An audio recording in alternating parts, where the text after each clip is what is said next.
చెల్లె చెల్లె అయిపోయింది. చెల్లె అయిపోయాక మళ్ళీ ఇప్పుడు ఏమైంది? ఇప్పుడు సీఎం రమేష్ గారు అయిపోయింది. వాళ్ళ బీఆర్ఎస్ కు వాళ్ళ పార్టీని నడుపుకునేటువంటి సత్తా లేదు. పార్టీని నడుపుకోలేని స్థితిలో బీఆర్ఎస్ పార్టీ ఉంది.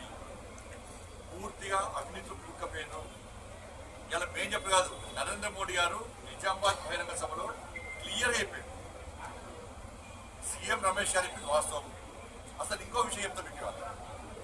కేసీఆర్ కొడుకు కేసీఆర్ టికెట్ ఇవ్వలే ఫస్ట్ టైం.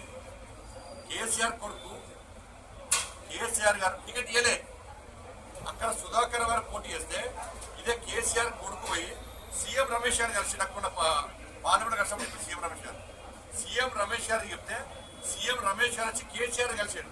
అంటే కేటీఆర్ పోటీ చేస్తాడంటే వద్దే వద్దు, మనకి గెలవడు అని చెప్పారు. అంటే కేకే మహేందర్ గారు గెలుస్తారు, అంటే గెలవడు అన్నారు. గెలవడు అన్న కేసీఆర్ సీఎం రమేష్ గారు ఇట్లా నొప్పించారు. కేసీఆర్ నొప్పించి సుధాకర్ గారు డ్రాప్ చేయించారు. అప్పుడు పరిస్థితి ఏంది? కేసీఆర్ పరిస్థితి, కేసీఆర్ కొడుకు పరిస్థితి గుర్తలు షర్టు, రబ్బర్ చెప్పులు, ఆ ఫోటో చూసి అయితే అది. అప్పుడు సీఎం రమేష్ గారే ఆర్థిక సహాయం చేశాడు. సీఎం రమేష్ గారే కేసీఆర్ కొడుకు ఆర్థిక